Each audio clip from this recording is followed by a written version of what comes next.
22 જૂને ગ્રામ પંચાયતની ચૂંટણી યોજાશે। આ ચૂંટણીને લઈને સરપંચ પદના ઉમેદવારો અને સભ્યો પોતાની જીત માટે તમામ મતદારોને મળી ડોર ટુ ડોર પ્રચાર પ્રસાર કરી રહ્યા છે।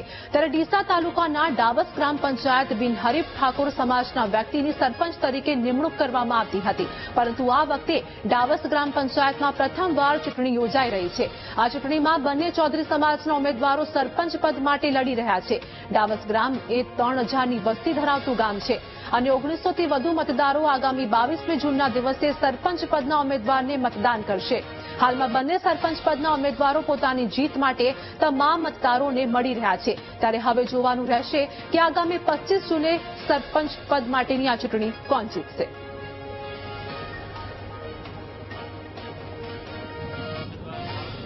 ઉમેદવાર કર્યા છે, બરોબર। અત્યારે ઉમેદવાર અમારે સારો લાવવાનો છે એવો પ્રયત્ન કરીએ છીએ અમે, બરોબર। અને ગામમાં સારા વિકાસ કરે, સારા કામો કોઈ ભણાવો તો ગામની અંદર કરે એવો ઉમેદવાર અમારે જોવે। ડાવસ ગામની અંદર હાલમાં ઇલેક્શન ચાલી રહ્યું છે। બંને ઉમેદવારોના પ્રચાર એકદમ ધરખમ ચાલી રહ્યા છે। બંને ઉમેદવારોમાં રામાભાઈ ધુડાભાઈ ભૂતડિયા અને ધર્માભાઈ જયસુખભાઈ ભૂતડિયા, બંને ઉમેદવારોનો પ્રચાર ગામમાં ધમધોકા ચાલી રહ્યો છે। ગામમાં વિકાસની વાતમાં ગામમાં લોકો જનતા જનાર્દન છે, જનતા નક્કી કરશે કે કોણ સરપંચ બને।